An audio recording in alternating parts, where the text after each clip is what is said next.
Total Smith here. Make sure y'all subscribe to my boy Downtown Deuce ASAP. Come on, man. Destination restoration. Destination restoration.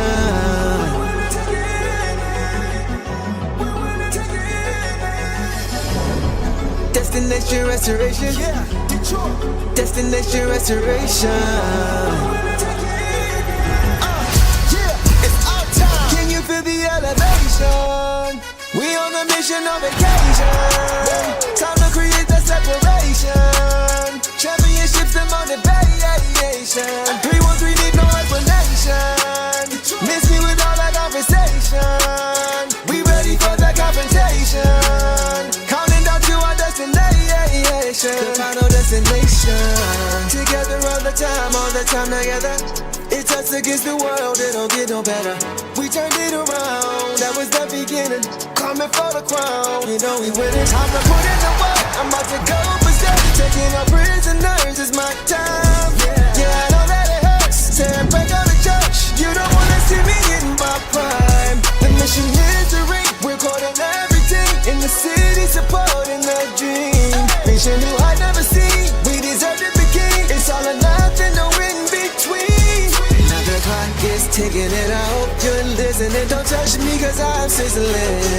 Physicality is tipping and mentality is menacing. The dog pound body's crippling. Now the clock is ticking and I hope you're listening. Don't touch me cause I'm sizzling. Physicality is tipping and mentality is menacing. The dog pound body's crippling. Yeah, feel the elevation. We on a mission on vacation. Time to create the separation. Championships and motivation.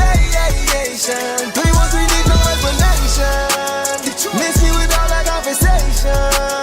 We ready for the confrontation. Counting down to our destination. The final destination.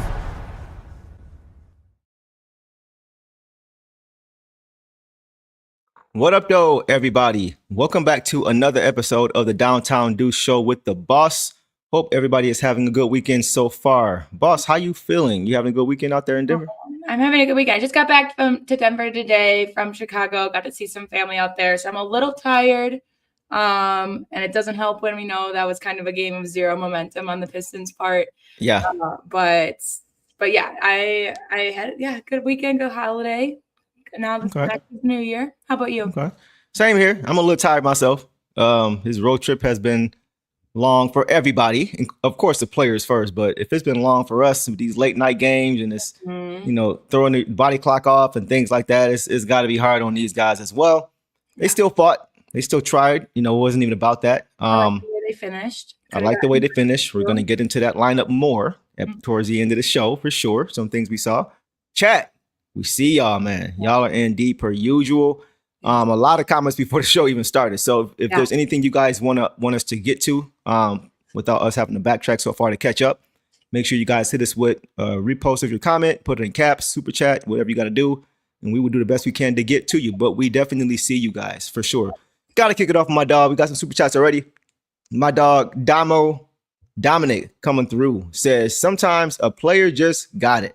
Claw was hitting over everybody without foul baiting. Respect. That is a fact. We don't see too many guys in this league outside of Kate Cunningham who doesn't consistently foul bait. And Kawhi is not one of those guys. He's never been one of those guys, which I respect.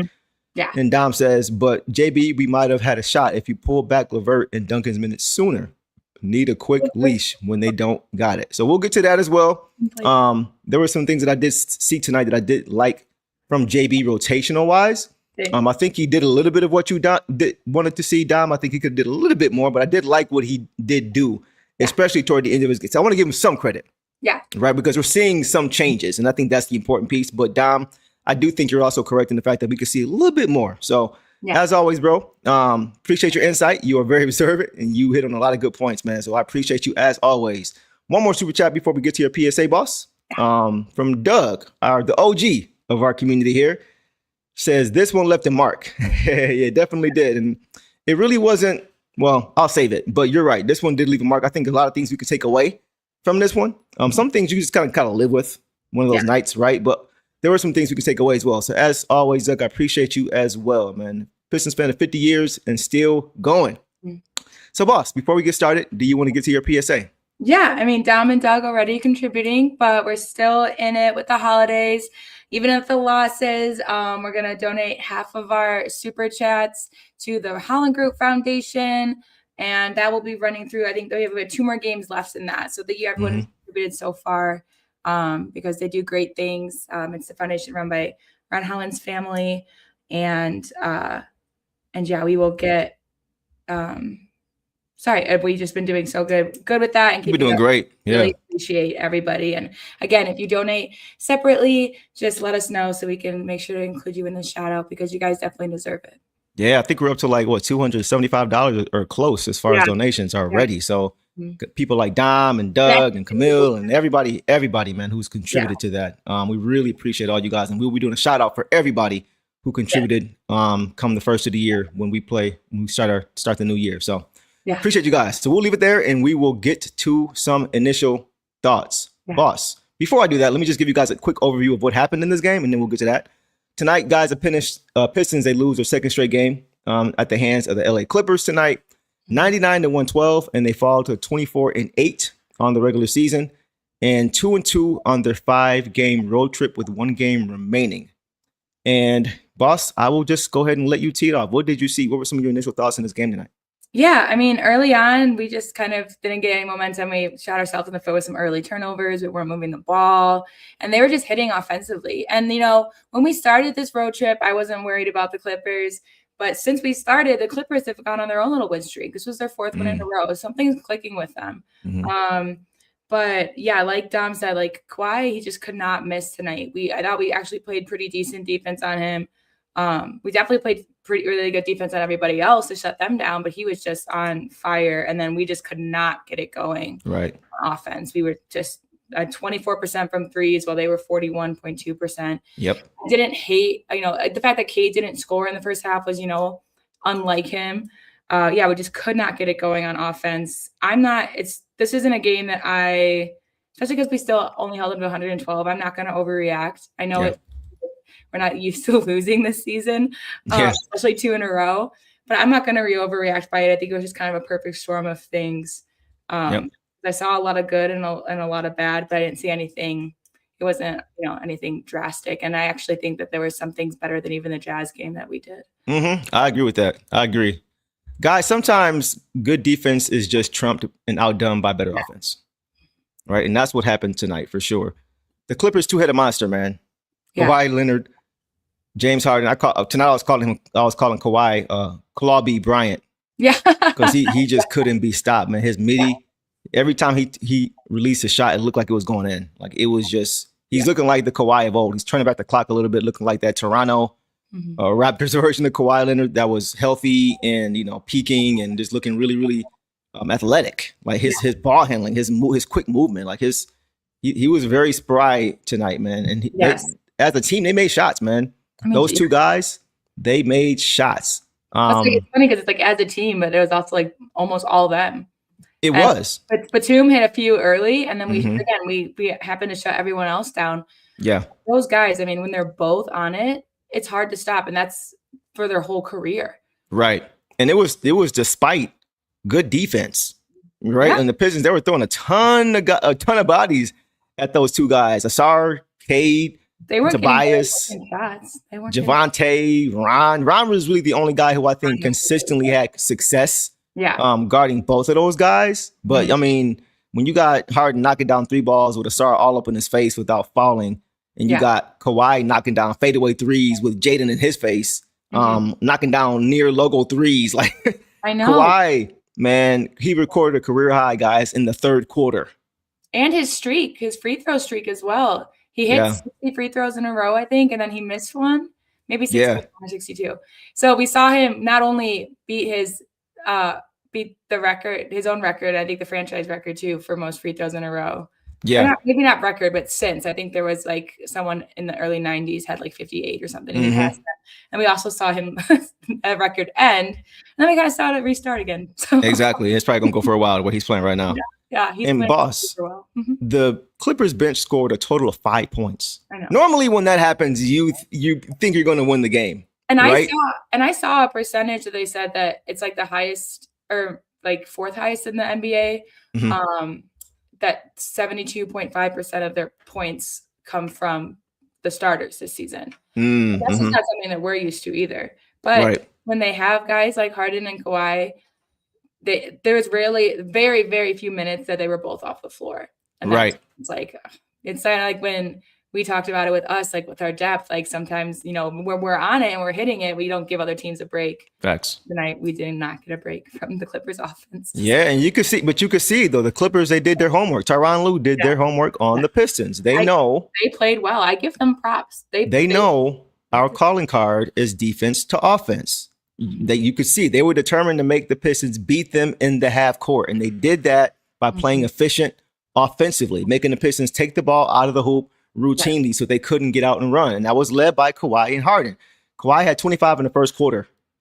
James Harden had 14 in the first quarter. So because they were scoring at will like that, just showing off their offensive ability, the Pistons suffered, especially when they were forced into the half-court offense more times than not, which is what happened tonight. And evidence of that is the Pistons shooting ice cold from three-point, like you mentioned. 0 for 12 in the first half from three. First time that's happened in 3 years since October 25th, 2022. And they finished, like you mentioned, boss, 24% from three. Yeah. Yeah. I just not just a little off. And Kawhi had 50 points by the third. He only came back in to try to break the record, which is James Harden, which I think was best for everybody involved. For sure. But Harden also dropped 50 on us the last time we played him last year. That's right. Clippers. So those guys, they know just to like pull up and shoot. But that's right. While Kawhi's effort was exciting, the way the Clippers play, I think it was, a boring game overall because we never really got it going. We went on a few little runs, a few fun plays, a couple fun plays that we didn't really build off of, but also just I'm not a fan of. I like the ball movement, which neither team really had today. So I wasn't. Right. Neither team really was. Yeah. Just but yeah, like I said, I know that we'll get to some comments too, and we'll definitely talk about it if you guys have questions and stuff. But I'm not going to overreact to this because I think it was just a perfect storm of they were extremely hot on offense and we were extremely not. Absolutely. Yeah. So before we get to some box score, I'm going to just say a few more things about what I saw, boss. Yeah. I did like the fight the Pistons showed. They turned a 26-point third quarter deficit to 13. They cut it in half by the fourth quarter. They just didn't have enough offense to overcome the huge scoring nights again from Claw and James Harden because those two guys combined for 83 points. 83 points. So unless you're shutting everybody else down completely, that's going to be a tough game to win. But I did like what I saw, boss, from the rotations we talked about a little bit earlier to end this game. The lineup of Cade, Jaden, Asar, Stu, and JD. This is the lineup, guys, I've wanted to see start and finish games for a long time now. And that group is the group that we saw in extended minutes tonight in the fourth quarter fight and make this a tough game for the Clippers to have to close out, boss. Yeah, absolutely. And I know I'm curious when we get there, guys, because there are a lot of earlier comments. Repost them because I want to get your input about the JB lineups because I'm curious because I feel like tonight's looked a lot different than it has. I think he made very different decisions and people still aren't really that happy. So is it really about the lineup or is it just about our performance is what I would like you to ponder. And then if you have your opinion, share with us. Right.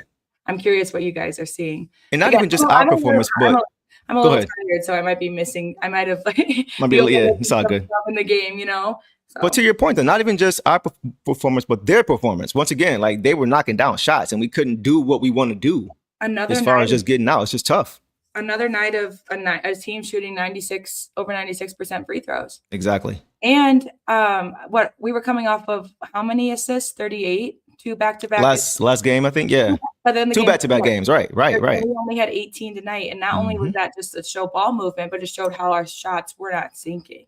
And how we struggle in the half-court offense. We're seeing that more and more. So we'll get to that, guys, for sure. I did want to quickly say that I did agree with you saying that you appreciated our fight because it could have gotten away from us, like really, like they would go up to 21, we bring it down to 16, get down to like 13, we got down to 9 at some point. We kept it in range, which, you know, isn't great, but we could have really been blown out. It could have been 30 plus. Yep. And like Kelser and Kane were saying at the end of the game, like all you want to see them now do is just finish off the fourth quarter strong, and I think that they did. So Yeah, agreed. We got some more super chats we're gonna get to, guys. We appreciate the love, man. Doug coming back around says, Deuce, Sarah, can JB run plays for Ivy like Rip used to get? Unstoppable if he gets his groove. More cash for you too, Sarah. We appreciate it. I think those guys' games are a little bit different. I don't think Jaden is that much of a movement player. Like Rip was only a few guys in NBA history who've been able to do it like that. I think about Reggie Miller and guys like that, Klay Thompson. You know, it's not too many guys who just have that constant movement where they're running off screens, pin downs, curls consistently. I think Duncan Robinson is more of a guy like that than anybody on this team, right? But we know he's not the two-way guy that Jaden is. So back to Jaden, I don't think he's that kind of guy. I just think getting him in space and getting him in transition is where he's best. And he does have the ability in the half court when he puts his head down and forces the issue to be able to make some things happen. I think he can improve in that area as well, though.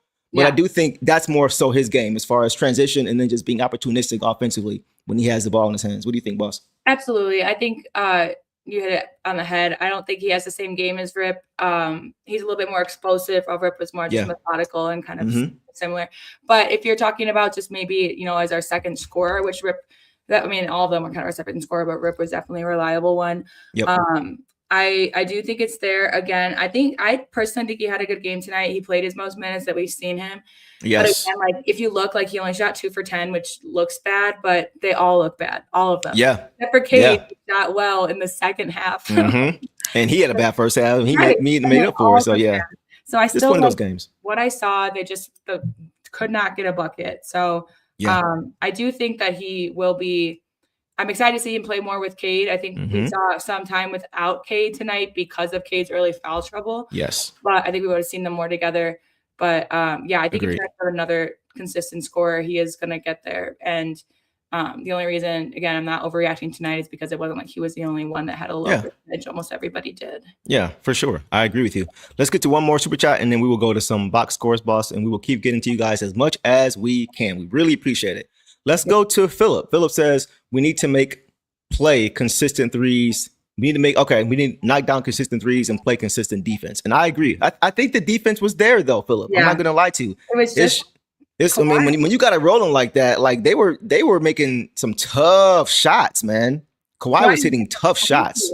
I'm curious to see, they have those animations now where you can see where they're hitting from the court. Yeah, the shot chart. Yeah. He's going to be at every single spot. I mean, Facts. you know that he can make his mid-range, his fadeaway, his jumper. Like, that's easy. But he was hitting from the logo. He's hitting from right outside the three. He was hitting defenders on him. He was getting to the rim, free throw line. He was just everywhere. Yeah, I agree.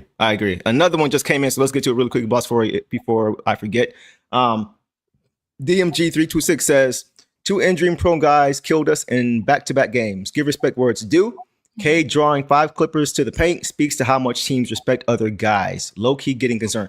We're going to talk about that in depth, DMG. So stay tuned for that because we're going to get into that a little bit more as to what you just said. So I think that is a great super chat, great comment, period. So thank you for that, DMG. We're going to get to that as well. Okay, boss, let's get to some box scores and see how this game broke down a little bit more. So let's start with Cade Cunningham, boss, tonight. Cade tonight, guys, had 27 points on 9 for 18 shooting, 3 of 7 from 3, 6 for 7 from the free throw line, 5 boards, 9 assists, 3 turnovers, pretty good ratio, 3-1, in 32 minutes. Boss, take off on Deuce. What did you see from him tonight? I mean, the fact that those 27, that's a beautiful stat line.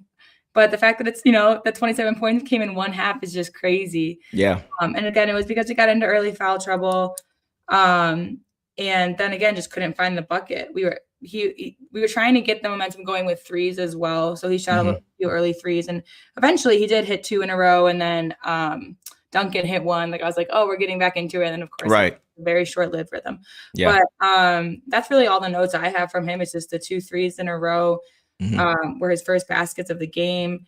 9 for 18 at 50% is not bad, but 18 shots in one half is a little bit concerning. I'm not mad at it because he knew he had to get this team going in the second half on his back because he knew he was scoreless, Very true. And he did get to the line and 6 for 7. We can live with that. I'm not, I nothing against Cade except, I just wish he got it going a little earlier, but we've also seen guys lose them. Like we were just talking about how JD had a really bad game because of early foul trouble.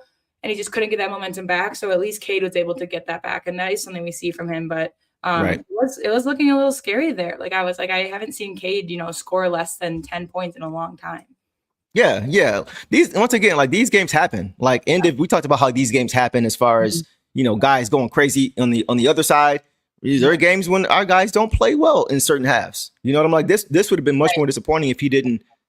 Because all his points came in the second. He had 27 points in the second half. Yeah. So he didn't play good in the first half. He knew it. He recognized it and he corrected it. Right. Every game is not going to be him. And he shot 50% from the field. So. And that's considering he didn't score in the first half. So that means he shot well in the second half. You know what I mean? So, I think it happens when you don't have a good half. I just like the way he responded. He tried to pick his team up. He didn't start well. Scoreless in the first half, 3 fouls, and they all came in the first quarter. Right. Yeah. And I have to say, I think that affected his two-way play, his two-way mentality from a defensive standpoint, because he can't be aggressive when you got 3 fouls. Right. You don't want to pick up the fourth one in the first half. Yeah, we saw him have to literally just let Harden have a layup. Exactly. So that was the smart move on his part, but for sure, it sucks to see. Yeah, it is what it is. But once again, that's good discipline. He didn't foul out of the game. He didn't continue to create or commit bad fouls and have to sit even longer, so he couldn't go off in the second half. Like he made the adjustment. I'm not mad at him. He just didn't play well in the first half. And overall for this month, this is why we don't overreact for one game. For this month, he is second in the league in steals. Yeah. Second in the league in steals behind KPJ. He's ahead of Cason Wallace, who's third.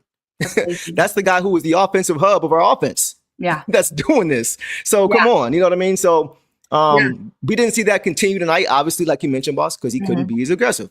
But once again, he still did a lot of good things. In that second half, he woke up, man. He knew he had to step it up. And you saw he got going right away. Right away. He tried to hit first in that second half, put a dent into the deficit, make them a little bit nervous. He was doing whatever he could to do it. You mentioned back-to-back triples, no iron on either one of those shots. Yeah. And that was followed up by a transition lob to JD. Yeah. Right. So he was doing a lot of good things. That fueled a 12-0 run in the second half to start that half for the Pistons. But once again, it happened on the back of the defense. Yeah. Right. Defense, getting stops, transition offense. So he had 0 in the first half, had 27 for the game. So you know what I'm saying? Like had you not known he didn't, like, exactly. Had you saw the box score, you wouldn't know he didn't score in the first half. Yeah, you'd be like, oh, he almost got a double-double. Right. Crazy. With 5 rebounds. Yeah. So I'm not mad at Cade. Bad half, but he made up for us. It's not his fault we didn't win this game at all. So anything else on Cade? Nope. I bet, like most of them, but I bet he's feeling very frustrated today. For sure. Oh, yeah. For a few reasons, which we'll get to later, boss, for sure. All right. Let's keep it moving, boss. Let's go to Duncan Robinson, guys. Tonight, Duncan Robinson had 5 points on 1 for 6 shooting. All of those shots were threes. He could not get it going from 3. Knocked down his 2 free throws, had 4 rebounds in 27 minutes. Boss, what did you see from Duncan Robinson tonight in this game? I just saw a guy that could not get hot up there. And 1 for 6 field goal percentage, 1 for 6 from 3. Just couldn't do it. He did have that steal, that knockaway on Harden under the basket, which I appreciated from him because I just still see the effort was there. And he only had 1 personal foul, and usually again they go after Duncan, and so I think he held his ground really well. But could not get it going offensively, and that's that's kind of the story of the game for everyone. But that is what we need from Duncan. So, but like you said, this is just everyone has those games, and I'm actually 1 from 6 isn't even. It's bad, but he could be 1 for 10. His job out there is to shoot the ball. Right. So he could have just put it up more. But he was making, I think, smarter decisions in terms of when to shoot it and when to get rid of it. Even though did you see those Jimmy Neutron signs? Yes. They were showing in the wall. Filter too, being like, it does look like him. I was like, well, okay, Greg, but that's the point, and that's the troll point. Don't go in on the troll point. Yeah, man. I thought that was hilarious. Yeah. Man. This was not a good night for Duncan Robinson, man.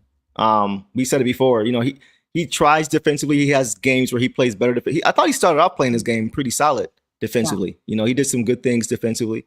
Masha says, Sheen, Jimmy Neutron, exactly. You know the vibes for sure. Yeah. But he just couldn't get it going. He had some good looks, really good looks from the corner, from the angle. He just couldn't get it to fall. They backed off of him too because he couldn't get it to fall. Right. And so it's like, once again, it's like if you're not able to knock down shots, I don't see why you're playing 27 minutes. Maybe that was what Dom was talking about as far as some of the rotations, as far as with Duncan.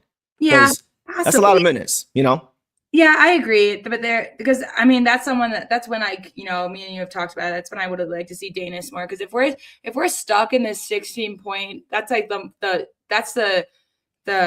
point differential that comes to mind the most. I feel like that's where we were at the most, like 16 points. Then you got to change it up. And if you have 3-point shooters on this team, other than Robinson, yes, the only way to get points is to keep shooting. So even Bees had games like this, last year. But that's when I would be like, okay, well, instead of 26 minutes for Duncan, maybe 20, and then get Jenkins up there closer to 8, 9, 10, and see what he can do, because he only got off one shot and for a short time. So, and this is like the third straight game we've seen him only play in the second half at all. Right, only in the second half. So he did play. He did get. Oh no, that was the second half. Yeah, you're right. He did start early one of these past few games, but then he didn't come back in. Right. So yeah, it was tough for Duncan, man. You guys are saying the same thing. He was off tonight, had an off night, and that's the only thing I worry about. It's like if he's not knocking down shots, which nobody's going to do consistently, right? Nobody's going to do that. We're looking for guys to be consistent impact on the court in some way, shape, or form. And that's my only worry is if he's not knocking down shots, how is he really helping you? When he's in the game, is he still getting stocks? Is he still making, rotating well? Is he still standing in front of his guy? Is he sticking his nose in there defensively? Is he still impacting the game in some way, shape, or form? And I feel like sometimes when he's not hitting those shots, he's not really doing those things to a level we need him to as a starting guard, So that's kind of what I saw from Duncan. We'll leave it there, guys, and we will move on to Asar Thompson, boss. Asar Thompson tonight had 6 points on 1 for 6 shooting as well, just like Duncan. 0 of 1 from 3, 4-6 from the free throw line. Pretty decent for him. 6 boards, 1 assist, 2 turnovers, 2 steals, and a block for 3 stocks in 23 minutes, boss. What did you see from Asar? Yeah, the 3 stocks aren't bad. That's probably the highlight for me, and his free throws. I feel like he's been getting a little bit better at them these past few games, being in the line more and getting them. The turnovers I just remember because they were bad. They were bad. He got one just stripped from him and then just threw one away. The one that he threw away, it was right after Tobias had just thrown it away too. But then he went back and got that block on Harden, that was a good block because he closed out, didn't foul Harden, who that's just hard to do because it was a jump shot. Closed out, got up, grabbed the ball in the air. So that was good. There was some effort. I could see him getting frustrated. Felt like there was a lot of contact on him tonight. He was on the floor a lot.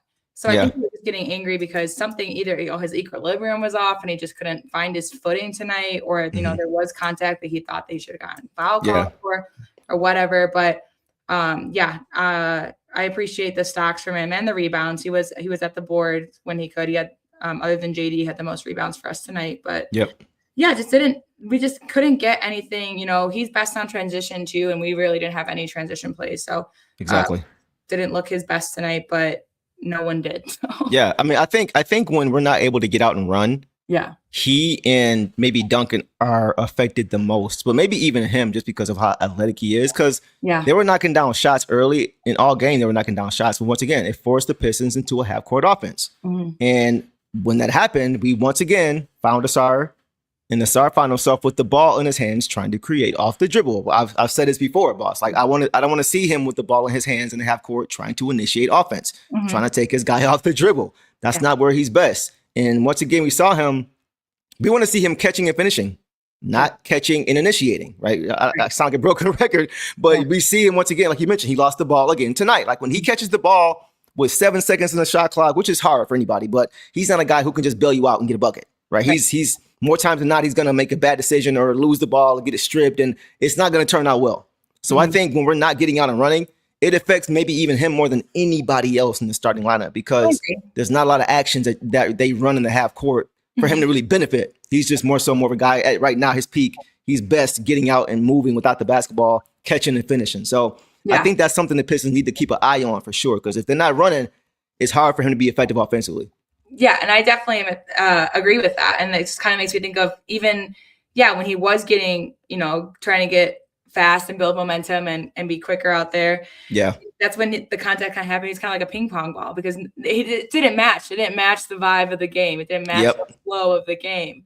So, I think him too, seeing some more emotion from him, I think is what we've been seeing a lot of. And he had some really great games, guys. And so I'm not going to really great games recently back to back and just consistently. So I'm not going to just, overreact to this game tonight. But I love seeing the passion because it's just going to carry over. Like now we've lost 2 in a row for the second time this season. Yes. And so, and you know that these guys don't want that. They don't like that. So for sure, I think him and Cade showed the most frustration and emotion tonight. And I think that they're going to just hold on to that because they don't want this. And what's crazy, guys, this Clippers team before this game just beat the Red Hot Rockets too. Amen. Yeah. We've been playing some teams who've been beating some good teams. Yeah. So. I agree with you there. Coach Sterling says here, boss, we got to get Cade some help. West Coast, too powerful. We need another. And that's kind of what I was afraid of coming into this West Coast trip. But we know we're great defensively. But there are going to be games when we face some of these high-powered offensive teams. And it's like, are we able to keep? Because you do have to still score, right?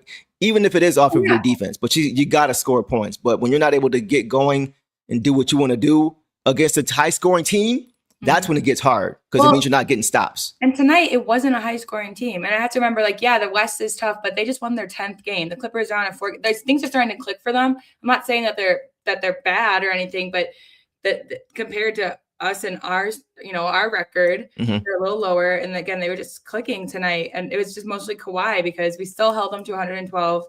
And just based on what we've been seeing, like the Jazz was, way more than that. We had a few more. I just thought, if Kawhi wasn't hot tonight, I think we would have had a chance too. But I'm not going to say what the other team did. It's more so we couldn't get it going on offense. I think that for me, obviously we work well. We work very well in transition offense. That's what we want to do. And that's just how we do it. But I think we do need to maybe, have some focus on if a team is holding us to our half court offense, then we need to have, better plays out there to get guys open. So. Yeah. Let's get a few more comments, guys, and we will keep it moving. Dante says, I'm not ready for Stu to start full-time yet, but he should start next game next to Duren. I need Ivy to get starting minutes like he did tonight. A starter needs to stay locked in and let JB yell at the refs. Yeah, exactly. Yeah. That's the lineup I want to see. And I see Charles said the same thing, or Classic said the same thing. That's the lineup I want to see, guys. I think we're not seeing Stu because we're not seeing Jaden yet to balance the offense out with Jaden's offense if you're going to have Tobias not in the lineup and Stu in there instead. Yeah. So I wouldn't be surprised, as I've said, guys, if we see those guys kind of start or, they make that switch with those two guys at the same time, just to make sure that you have balance on both sides. But that is a lineup that I definitely want to see soon. And we saw it tonight, and we'll get to that a little bit more, a little bit later. But we'll go through the rest of these guys first and then move it on. You got anything else, boss? I just want to address some stuff, and I'm looking back because I see a lot of people are posting about it. Just sass. And that just kind of goes back to what we were talking about with Duncan is if Duncan's not hitting his threes, we have other guys that could get hot out there. So I just wanted to address that because I see you guys and I kind of love it that Sass is getting some love and that you guys want to see him too. Yeah. I think that just also shows that we're all just desperate for someone who could have gotten some points behind the line. Right. Yeah, I'm not mad at that. I'm not mad.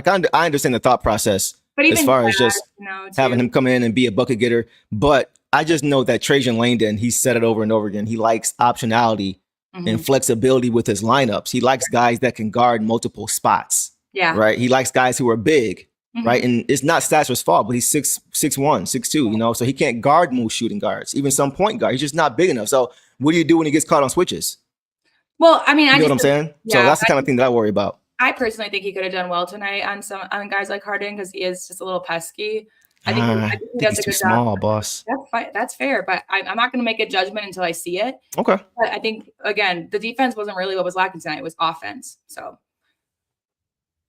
I agree. I agree because the defensive effort was there. I agree with that. I just think that again, if we're going to play Duncan for 26 minutes and he's not making his threes, and you right, make a decision to put in Danis to maybe have a spark. Fair. And some other guys to have a spark because that's what happened. At the beginning of the season, he kind of put in a whole lineup of spark plugs. Like a whole lot of guys that could get it going, and they did for us. Yeah. Tonight was just weird. Because we would get closer, and then he'd be like, okay, well, I guess we'll get our other guys out. It was just. Yeah. So I definitely agree that defense really wasn't the problem. We just couldn't knock down shots. So I do think he could have been helpful there. But I also agree with what you guys are saying as well, as far as what Trajan is saying he wants as a whole. So I think he's just kind of sticking to what he said. And I'm not mad at that. that's what he said. So he's not veering from that. He wants size. He said he wants size. So, and J Moke says his size is a trade-off for his creation. So yeah. So like, would it be that kind of a thing where it's like, is he giving up points? Is he giving up points? Is he giving up more points than he's scoring? So we don't know. But it's just one of those, I guess, things in theory that I could understand both sides of it for sure, especially on nights like tonight. Yeah, I just think tonight I think all of us were just hungry for someone to get hot. Because even though Cade did score 27 points, they were a little sporadic. There wasn't like a ton of moment, like it was just someone that you could be like, oh, they're hot right now. Like Kawhi was tonight. Like every time he shot the ball, you're like, well, that's going in. So we had nothing like that tonight, really. So right. I could just see that. So we understand why you guys are all like looking for, like, we're all trying to figure out the best ways for us to avoid this in the future, to how we can just have that consistent scoring when we need it to go along with our defense for sure. And I think that if we didn't, kind of make that run towards the end, maybe we would have seen some guys like Chaz or Dane and Danis and Sash, just to see if they want to, get some shots in and, just for something. But we did kind of in the fourth play pretty hard and had some opportunity to bring it closer. And so that's why. But I think if they stayed at 20 for the majority of the fourth, then maybe we would have seen those guys. But could be. Philip come back around, says you're an NBA player, all can hit threes. It comes down to chemistry and rhythm. And I think that's kind of what they're trying to develop now. They're just trying to get a set rotation, I think. And I think they've been trying out different lineups and giving whoever plays in these games consistent minutes. So that way we're not having everybody play, but they're only playing 10 minutes. And it's hard to really evaluate what they can do in that time. So I'm not mad at that. Go ahead. Not a complaint, but was a comment from people, because we are excited about the depth and we want to see guys get minutes, but then we're also like, well, we want consistency too. So that's where they're at right now. And again, we talked about it. This road trip is a huge test for them. So we're 100% going through the hard test part. And I mean, we'll talk about this later too, but it's just the whole not overreacting thing is like, I'd rather us figure this out now than in March and April. Exactly. Exactly. The season is not dependent on us playing at our peak in December. For sure. All right, one more super chat and we'll keep it going. Doug coming back around. Appreciate you, says for you, Deuce. Okay. What do you got to say? Chaz and Bobby play great with the Crews. Chaz with team on the bench versus MCC. I love the Crews games. Patience, I guess. Yeah, I think Chaz is going to be just fine. Yeah. He knows his game. He always plays well when he goes down there. I think he had a 40-ball game not a week or two ago. So this is good reps for him. It's good for him to continue playing basketball because, the systems are similar between the Crews and the Pistons. They have a lot of the same. They got the synergy. Together. Exactly. It's like it's a nice branch, 100%. Not really. So that's good for him, right? And I think Bobby's going to continue. I think Bobby eventually is going to have a role in this team as well. I think it's just good to keep those guys active and playing for sure. So yeah. And it's the first time in a while that we've had just a second round draft pick, and then we've had to not have to rely on a rookie to come in and play for us right away. So great point. That's kind of weird because every now and then I'm like, oh yeah, there's Chaz, because I talked a bit about him, but we haven't had to just throw him in to the wolves that we have had to do with our other rookies that we've drafted. That's a great point. As far as not having to rely on this guy to carry. Get some time to develop, which is nice. Yes. Yeah, that's how you got a good system in place for sure. All right, we'll leave it there, guys. Great comments. Great point you made, boss. Let's go ahead and move it on to Tobias Harris, Uncle T, guys. Tonight has 6 points on 2 of 5 shooting, 0 of 2 from 3, 2 of 2 from the free throw line, 1 assist, 2 turnovers, 3 steals, like the steals, in 22 minutes. What did you see from Uncle T, boss? Yeah, I thought his defense was even pretty good. He didn't fall. He was vet. It's because it's a vet on vet scenario. Like he wasn't falling for the pump fakes. He wasn't falling for Harden swing through. Or there was one part where Kawhi literally had his head just down, trying to get him to just, like it was almost trying to bait him. Stand up, and 6 points is rough because he scored our first 4 points, so that's even more exactly. rough. But also 2 from 5. 6 points would be worse if it was, 2 for 10 or 2 for 12. He wasn't just throwing the ball up, and 2 of those were threes as well, just trying to get the momentum, which no one was hitting their threes tonight really at all. So the stocks are really good. I think he just held it down as a vet out there. Again, I mean, 6 points was, kind of the average for the players tonight on our team. So yeah, it's tough, man. It's tough. You want to see more than 6 points out of Tobias. Yeah. I did think that he exerted a lot of energy defensively. You mentioned that he had some good individual defense on guys like Kawhi, where he was strong enough to stay in front. Yes. Right, he was using his body and staying in front. I like what I saw from him defensively, especially early in this game. He seemed intentional. Like he knew that he was on defense and he stayed in the moment to not make any crucial mistakes or errors. Right. I thought he did a good job of that early. I just would have liked to get some more and just more shots because he only took 5 shots. Yeah. Right. 2 of 5 is we need him to be more aggressive. I want to see him in that 15 point range, per game if we can get it. I feel like that's part of our ball movement tonight though, because he's not usually the creator and he's not, someone to bring it up. So usually we find him for a shot. Yeah, some actions in the post. Yeah. So I just don't think that, because he only had 1 assist tonight. We were pretty low on assists again. Everyone had less than 3 except for Cade, who had 9. So again, the ball movement just wasn't really there. And I think we usually just get it to him and then he'll create his own shot. Yeah. Just didn't have that opportunity. Yeah. Exactly. I wanted to. I saw Avery say, "Yo, Deuce, what is in that bottle? What in the world is in that bottle? What you got in that bottle?" It's just you can't see it, but it's Calypso, guys. I have to get a new water bottle. I have not. I can't. I don't know what I did. I had like 2-3 water bottles. Can't find any of them. So I'm just kind of freeballing tonight. Got some Calypso. But nothing serious. Nothing serious. But I'm seeing some of these comments you guys are saying about Uncle T. Jay says Uncle T should be getting ready for Ice Cube's Big 3 League. I'm screaming. Oh, man. Yeah, he wasn't good tonight. He didn't have a great offensive night. I think he tried his best, like DMG says. He tried his best, but he just didn't have enough. Like most people tonight, Yeah, it wasn't just him.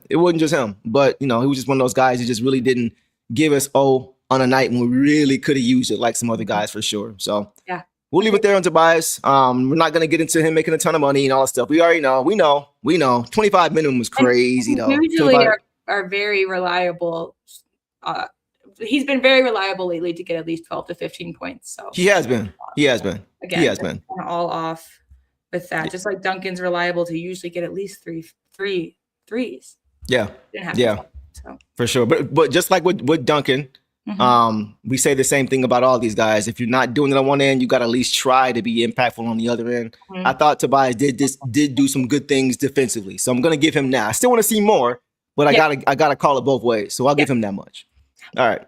We'll leave it there on Tobias, guys. We will go to JD. JD tonight, guys, had 18 points on 8 for 12 shooting, 2-2 from the free throw line, 14 boards, 2 assists, 1 turnover, 1 block in 31 minutes. What'd you see from JD tonight, boss? You know what I really liked from him tonight were his mid-range shots. Yep. They were far from this first one was like past the free throw line. Yep. He just looked really comfortable and confident in those. So that was just big. He really stepped it up there and made the right decisions in terms of shot making when our offense was just kind of flailing elsewhere. Just great offense. He had a block on Harden, which I appreciate. Yes. He's had a couple games in a row now with blocks. So, so yeah, he obviously had the best game. Still has that streak going of we haven't lost yet when he scores 20 or above. So kind of glad that we lost with him at 18 so we can keep the streak alive. Because I think if he got another basket in the 4th, I don't think we would have still pulled it out just because of that. I don't know. But yeah, I appreciate the 18-14 double-double is huge. Yeah, I think he did 8 for 12 is, the best offensive performance of the night. Free throws were good. Good rebounds, 5 offensive, which was the most on the team. 9 defensive, which was the most on the team. And 0 fouls. Exactly. I was just about to say that. So, exactly. I was just about to say, great bounce back for him from a defensive standpoint for sure. He was the best. Cade obviously had a great second half, but overall for the entirety of the game, Duran had the best on the team. I would agree with you. I would agree with that. He carried the offense in the first half.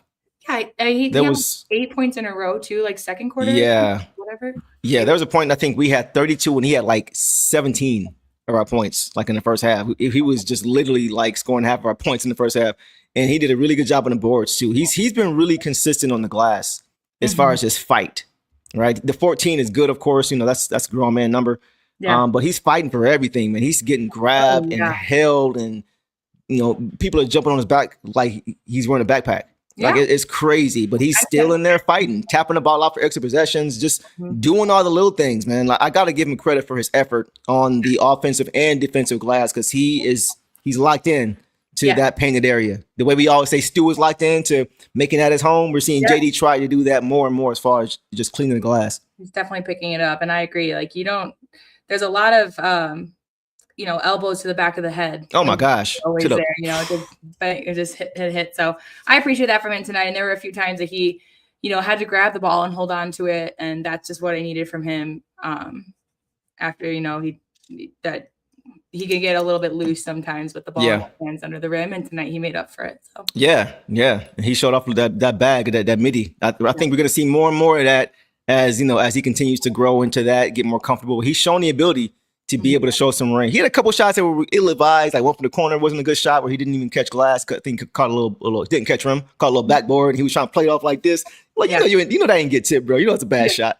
But overall, you know what I'm talking about? I just remember.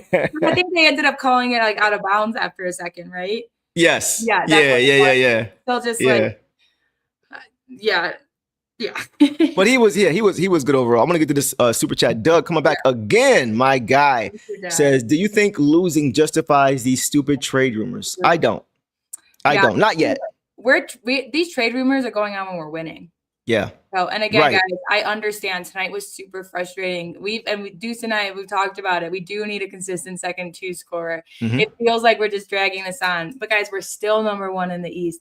We still have a great record. We're still doing better than any of us could really have imagined at this point in the season. Mm-hmm. So for me, it's just like the trade rumors. Obviously, if a move needs to be made to help us, then it will be made. But the trade rumors have been going on even when we're on our win streak. So yeah. Like I still think it's too soon. And once again, get it out of your system. Whatever makes you feel better. So I hate to keep referencing Trajan Langdon, but he's the one in charge of what happens as far as with these moves. And he's continuously said, "What's up, Tom? What's going on, bro? What did you see in this game, man?"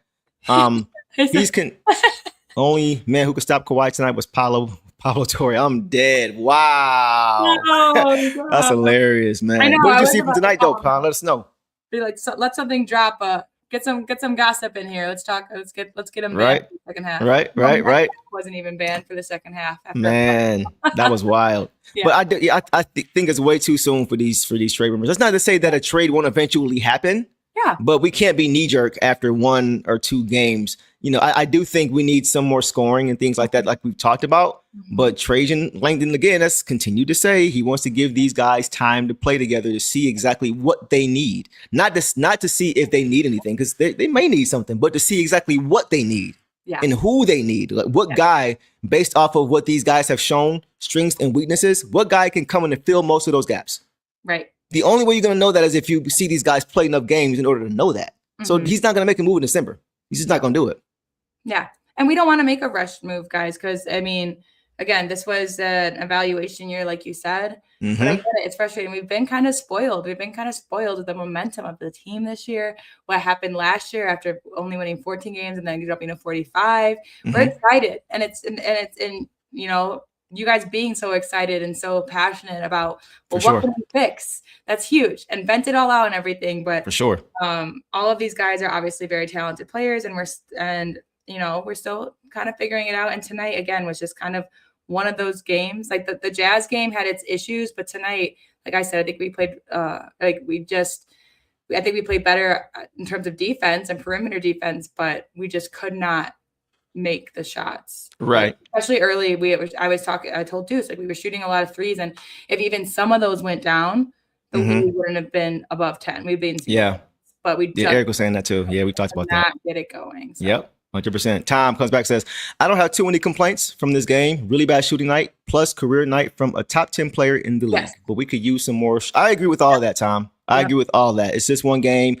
You're going to have bad shooting nights. We always say Steph Curry has bad shooting nights, and he's the best shooter, God ever created, right? So, and he says, plus a career night from a top 10. Yeah, when Kawhi's playing like this, he is definitely a top 10 player in the league. He is automatic when he is in rhythm, man. And he is injured for 10 games this season. Like that's why I think the Clippers are starting to click now too. Mm-hmm. I'm curious, all the Chris Paul stuff happened too, and after that happened, they were on a slump, and then they kind of picked it. So they're just working through their team momentum too. They just beat the Lakers. They just beat the Rockets. They beat us. So they're beating very good teams right now. So they also just working off that momentum. And It won't last. But they also have really bad games. I've seen it, you know? So it's just one of those things. And we just, with our depth, we haven't seen us really have, since like the Cavs game, we haven't seen us really have a bad game because a couple people usually help us get it done. But today, we just couldn't do it. So I think this type of game was new to us this season, I would say. Facts. Real quick, funny comment. Roy the Victor says, Tom, tell Jack to stop saying we should win because we always lose when he says that. Make sure he gets that message, Tom. That's hilarious. All right, guys, we'll leave it there, man. On JD, I thought he played really, really well in this game. That's the JD that we've all been saying is going to be the All-Star next to Cade, which I think will happen. That's the JD that we've been saying is going to get his bag because I think that's going to happen if he keeps doing this. So, yeah, if we keep seeing this version of him, just from the effort standpoint, the box score is going to show him more times than not his numbers, for sure. Daryl is the ultimate Clippers fans. He gets one comment tonight, and this is going to be it. I think he loves them more than Pistons. So we only going to give him one comment. That's my bro, though. Daryl says, when Kawhi... it's all good. No, Daryl's my guy. He says, when Kawhi is healthy, he's the baby goat, and nobody can guard him. I mean, Kobe Bryant. That's what I was calling him earlier. He was looking like Kobe out there, man, looking like MJ from that mid-range, just to where it's like he just can't be stopped regardless of who you put on him. And when guys like that have it rolling, you just got to tip your cap and say, nice shot. And we had to do it over and over and over again. So DMG says, how old is JD again, Deuce? I think he just turned 22, I believe. So he's a young pup, man. Like he's built like a grown man. I'm curious how many double-doubles he has. Zach told you it. The 2010 games should be happening. Just a double-double should be happening for him, especially with the effort he's showing. Yeah. So I even saw him, at one point, JB was like, get up. Like he was like, get up the floor, Jalen.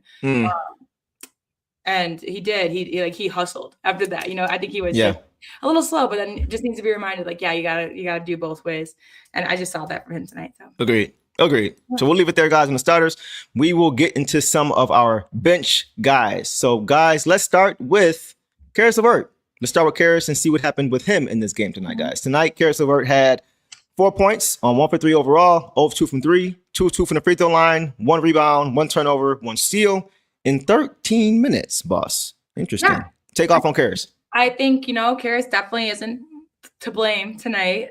He's been the go-to guy to blame, but he stayed out of the clutch. He wasn't in any clutch minutes. He wasn't in the fourth at all, I don't think. He had I thought he had really good defense. He did really good on defense again, but it was kind of that vet on vet thing. He's played long enough in the league, the same league that Kawhi and Harden had played in, that he's learned their game a little bit. And I think he was in there. He was most of his minutes that he was in was when Cade was out with the fouls. And I think he held it down pretty well. Yeah, he had turnovers, but 1 turnover, but he and no assists. But I just don't think it was anything bad. 1 for 3. Yeah, 0 for 2. He tried the 3-pointer, made his free throws. Yeah. Just didn't play long enough. But again, not didn't play long enough. Didn't play long enough for me to give an opinion, because even I felt like 13 minutes. I'm kind of shocked that was his number, because I just don't remember. He played early on. He played a big stretch early on, I feel like, and then that's part of why, though, because he did leave the game with left knee soreness. I didn't know that, and that was a big part of it too. A shot to Amari. Amari did tweet that during the game. I don't know if that. I won't say it's not legit.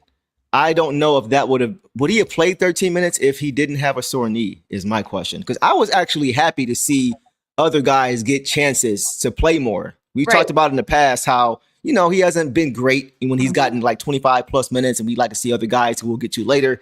Whatever the reason, I'm hopefully he's okay, first of all, but yes. I'm glad that other guys got a chance to play more minutes. I just wonder if that would have happened if he didn't have that knee soreness kind of thing. I didn't know that, and I question that as well. I think that just another thing that showed me that JB was kind of just maybe listening to, not criticism, but just listening, feeling it out, seeing what else works. Is I feel like he's played Duncan in clutch situations too. Yeah, Duncan didn't play much towards the end of the fourth either. Not that it was very clutch, but we tried to get it closer, and then he went with the starting lineup. So yeah, LeVert was just kind of there tonight. I don't think he negatively impacted it or positively did. Just had the same offensive woes as the majority of everybody else. But I do think that he played pretty good defense.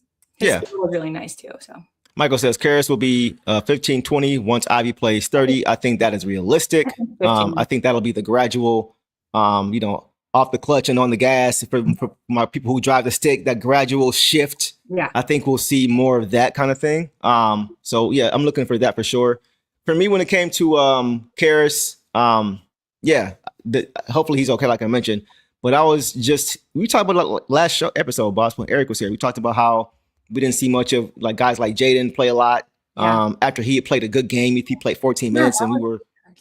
Yeah, so we'll get to Jaden, but I thought Karras was okay in the minutes that he played tonight. He did play some good defense. He had a couple, I think he had a steal or two. Yeah. Played pretty good positional defense. He got cooked a few times, but I mean everybody's getting cooked by these guys tonight. But he played some pretty good defense on Harden at times. He was trying to move his feet. He did a good job once again moving off ball, right, and catching and finishing, which I like to see. A little bit less of him trying to drive from the top of the key. And just, and being more so of a benefactor of catches just from moving off the ball and getting finishes that way, because he does a good job of that. So yeah, I agree. Yeah, that's all I got for him. He didn't really play a lot, so I don't really have much to really go off of for him. But that takes us to our next guy, and that is Jaden Ivey, boss. Okay. Tonight, guys, Jaden Ivey had 11 points on 2 of 10 shooting, so he was cold a little bit. 2 of 5 from 3, 5 for 6 from the free throw line.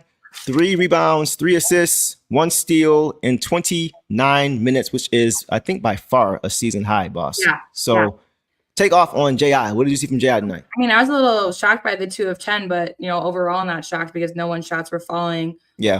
The 2 threes that he made were big. The free throws, 5 of 6 were good. For me, when he was on the court was when we moved the ball the most. And so that's what I like to see from him. I saw the aggressiveness, the explosiveness. It was kind of funny when I had missed the part because I was letting my dogs out and I came back in. I think it was we'll get to him, but the Ron Holland basket to start the second. I thought it was Ivy. I was like, oh, it's explosive because of the headband. And then I was like, oh no, that was wrong. Cause I just saw the replays. Yeah. But it's just funny because 30 minutes. And again, because we talked about yesterday, if he doubled his minutes, we'd see a better stat line. And today, but again, no one was hot offensively.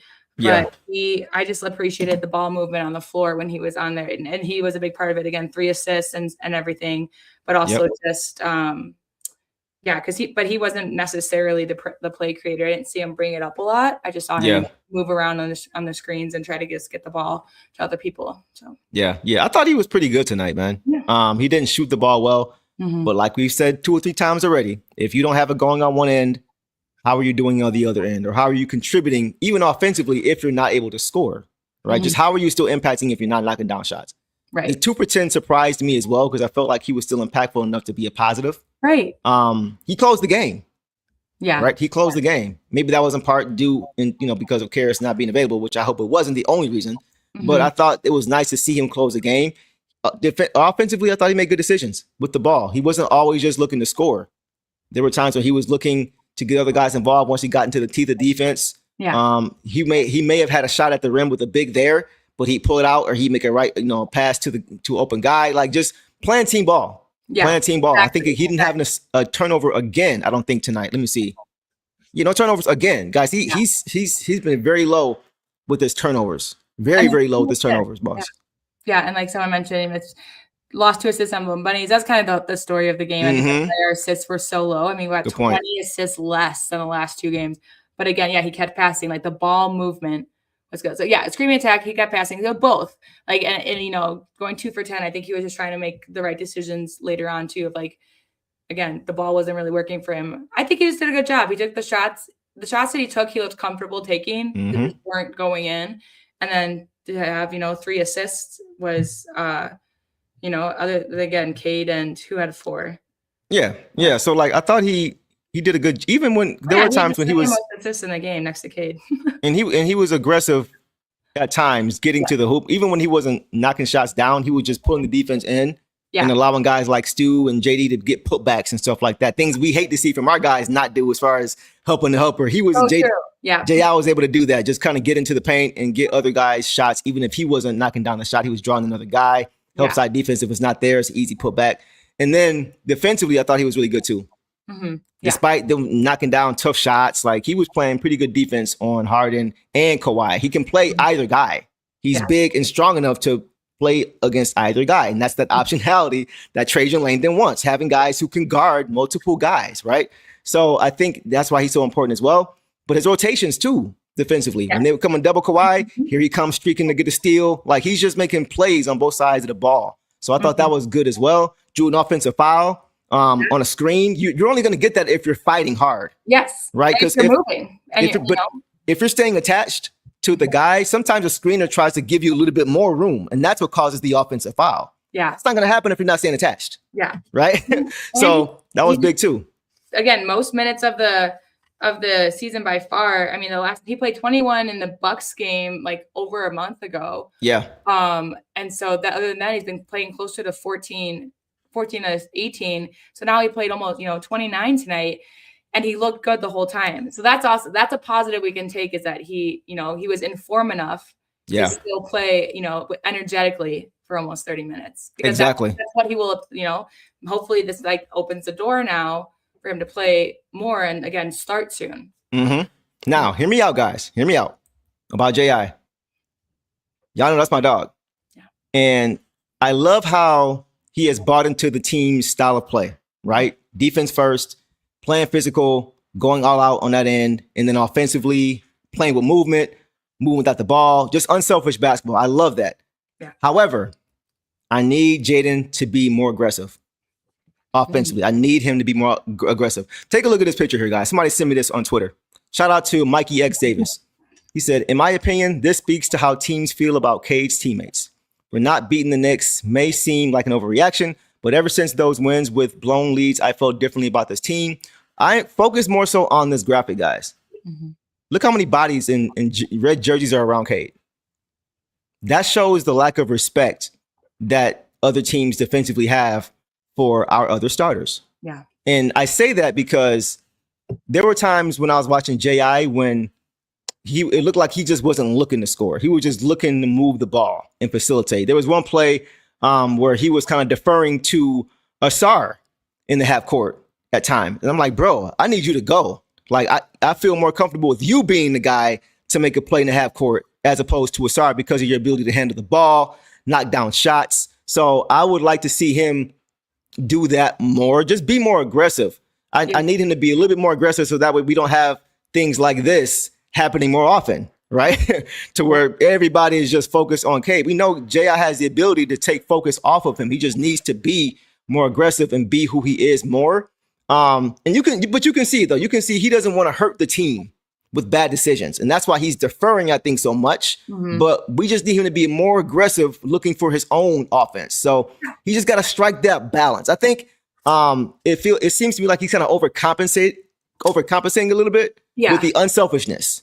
Right. Okay. So we need that balance. I need him to balance it out a little bit more and be a little bit more selfish now to balance it out and look for your offense to help take that pressure off of Cade. And I think with time and more reps, he'll find it. Because before it was like he's shooting too much for fans. Right. Then now it's kind of like he's doing a little bit too unselfish now. So I think he'll find that balance as he plays more and more. That's the only thing I want to say about J.I. I think that's just the momentum again. Like we were talking about how the way we were playing, the pace wasn't great for Asar. I think it was kind of the same with Ivy. And today he wasn't, he did play with Cade on the court, but he was also out there for a majority of the minutes that Cade was on the bench with foul trouble. Mm-hmm. So there's just that. But I think you're right about decision making. But then I think when he's not seeing the ball go down, then he's, is trying to make the right. None of them are really, I would say, none except for maybe Duren. None of them were really aggressive on offense tonight because they knew that they were behind. They were behind by double digits the majority of the game. So I think that they were just trying to make the right call. And when they weren't hitting threes, they weren't hitting certain things that maybe it would have helped them. Because I even thought after Duncan made his free throws that he would start heating up. Right. And you need to see those. But I agree. I think that none of them, except for maybe Duren, really took on that. Like, I'm just going to be aggressive and find my shot. They were just trying to be the team player and make the right call. Right. Back into the game. Yeah. But and again, I think J.I. is. But we saw his speed the other day. We saw his nice shots to pass out, but those were mostly on transitions too, because he would just go find his spot in the corner and they'd pass it out to him running down. Yeah. thing. And so I think it was the pace of the game tonight that just made him less aggressive as well. Shout out to DMG for that tweet. I didn't know that was you, bro. Shout out to you, man. That was a great picture that you had there. So I definitely had to use that. And a great point. I agree. The only thing I'll say about that, because I do agree, boss, like it was everybody as a whole. I just feel he has the ability in the half court to be able to make things happen. True. Right? You know what I'm saying? He's strong. Yeah. He's strong. Like he can bully guys. And we saw and he's got a good handle. Like he can get to his spots. We saw him sometimes getting fouled. Like even if you're not scoring, just drawing fouls, getting to the line. You're a good free throw shooter. Like on your free throws. You know what I mean? He can still be effective in the half court. Go ahead. I was like, again, I got Ron confused with Ivy on the replay walking in because that's an Ivy thing to do, is to like just explosively get to the rim. And Ron did that tonight. And so yeah, I could see that if Ron can do it, because the Clippers, I'll give them credit too. They did have good defense on us tonight. But they're not known for that like we are. Yeah. So it was just everything worked in their favor tonight. And again, they're kind of just clicking. I'm curious. Like if they make a run for the West, they'll be a lot more interesting here in the West. I mean, we got basically the Spurs and the Nugs and the Thunder. Right. It's kind of mid right now. But if the Clippers were good last year, they went to 7 games against the Nuggets. But I just think I agree with you there because we're gonna need him, man. Like we're gonna need him because he's. I thought that it was, if Ron could get it done tonight, but Ron is always fearless. But if Ron could get it done and he can take it, rim to rim for the nice layup, then we know that J.I. can do that because it's when he does a lot for us. So it's a good problem to have, right? Because you're seeing that he's bought in. Yeah. Now it's just a matter of tinkering and adjusting and making those slight adjustments to say, hey, I could play team ball and still be me. Mm-hmm. Right, he's so bought into just playing team ball, but he's so good and talented and can do things that not many other guys on his team can do. Yeah, we need him to still do those things too. So it's a good problem to have, and I'm sure he's going to balance it out. I just noticed it, like DMG noticed it when it was so many eyes. Yeah. I said last year, like if J.I. was playing, it wouldn't have been double team after double team on K, because you know why? J.I. was playing to his identity while still playing good basketball. He was aggressive though. Yeah, that's why I was saying they would have won if he was there. Because he would have been making them pay for that. So that's the only thing with him. But Kate, go ahead. I was just gonna say he'd be really fun against the Lakers because Reeves is not their explosive player. I would say not an explosive in the same sense as Ivy, but he can get it. He can find his shot very well. So if Ivy, can harness that into just getting his shots off and go, at least attempting to go to the rim. Like try it a few times. Yeah, right. Then reevaluate. Right. Hopefully that's what he takes away from this game. For sure. Mm-hmm. For sure. KS25 says, I saw what you saw, Deuce. Ivy doesn't trust his leg, fully driving to the rim. He looks hesitant and afraid to make mistakes. That's the piece I think. He just doesn't want to hurt the team. Yeah, that's all. Which is normal. Yeah. But turnovers are a part of the game. He has to adjust. Yeah, he's going to turn the ball. I think that's a great point. He doesn't want to hurt the team. Yeah. That's why you're not seeing him with high turnovers. Mm-hmm. But at the same time, he's got to balance it a little bit more. We can have a couple turnovers because we need you to be that threat because you're so effective on the court and you help Cade so much because of how talented you are. So just that balance. Exactly. It'll come with time, 100%. So I think you guys are kind of on the same page there. Going to give him a little bit more patience. Of course, obviously he still hasn't played that much, but you're seeing eventually get there. So it'll come. But I thought overall J.I. played a good game. If he hits a few more of those shots, he had a really good game. I just want to visit this comment from Vulture. Why does every real superstar gets a career high against us? Well, it's funny and stuff, but it's why? It's because our defense shuts down other options. And so the superstar has to wake up and do it. So that's how I feel about it. I think we take away other teams' options, so they rely on their star. I agree. All right, let's move it on. Let's move it along, boss. Let's go to the guy you just referenced, Ron Holland. Lil Ron, Dog Pound Jr. Tonight, guys, Ron Holland finished with 4 points on 2 of 3 shooting overall, 0 of 1 from 3, 3 rebounds, 2 assists, 2 turnovers, 1 steal, and 1 block in 18 minutes. Boss, take off on Dog Pound Jr. Lil Ron. Yes, stuffed the stat sheet. Again, not a high offensive game, but story of the night, but 2 of 3, still better than a lot of percentages out here. Great defense on Harden. Like when I saw him on Harden when he first came in the first, I was like, the way that vets have attacked Ron, knowing that he's the younger rookie. Yeah.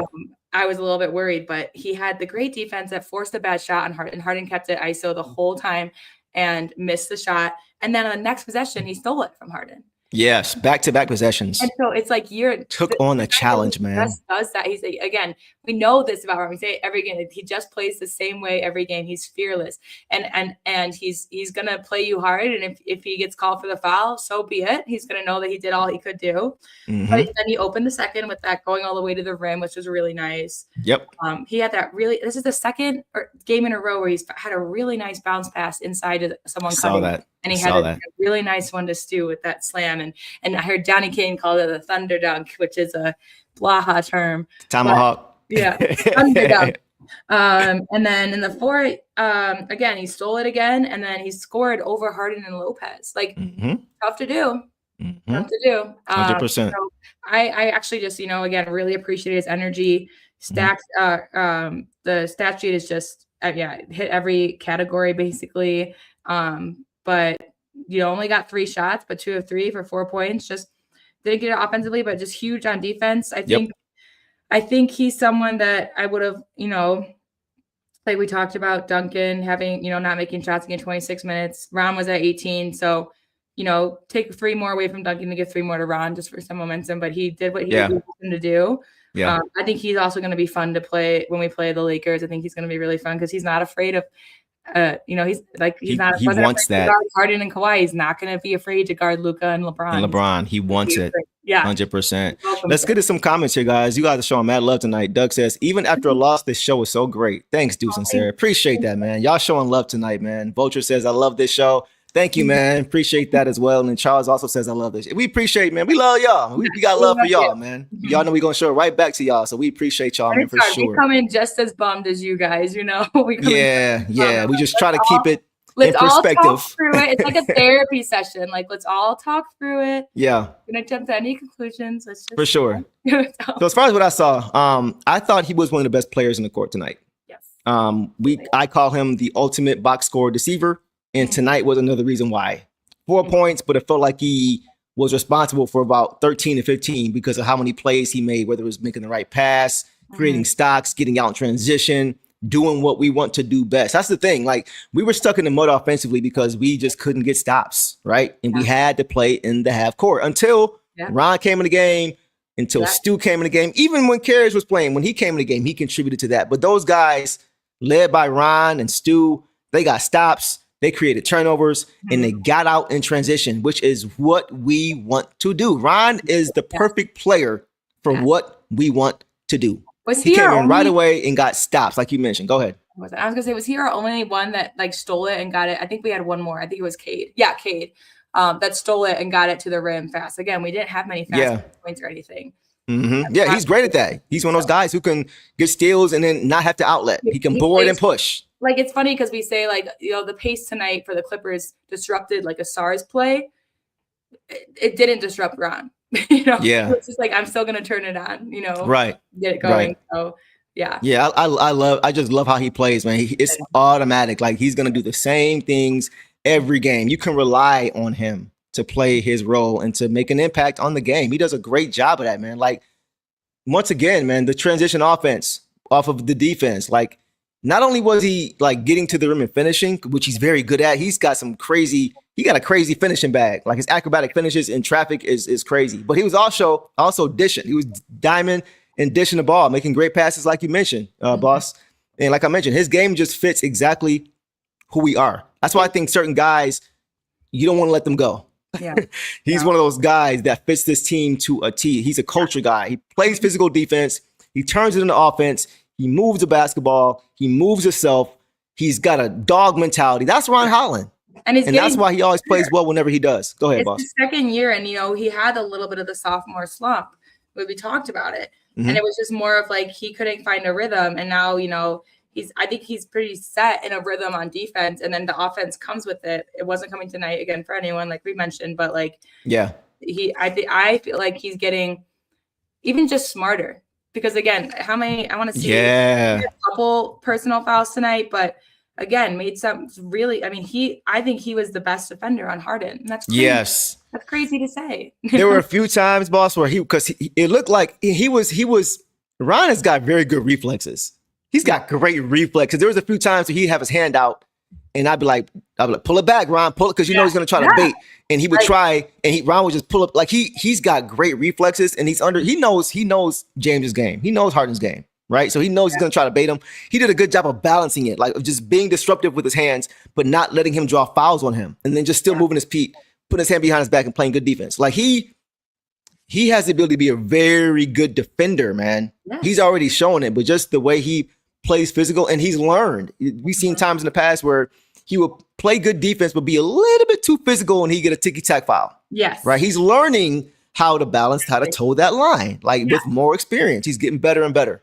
And I don't think it was a mindset thing. Like we know, I know he's aware that he's the rookie and he gets the short end of the stick going against guys like Kawhi and Harden. And like, while I think he was aware of that, I don't think it changed the way he defended at all, except because he has just been smarter lately. And him and Asar, who we, have called, the two wings, him and Asar were the only people to register both a steal and a block today. Good point. It's just that's just their game. So good point.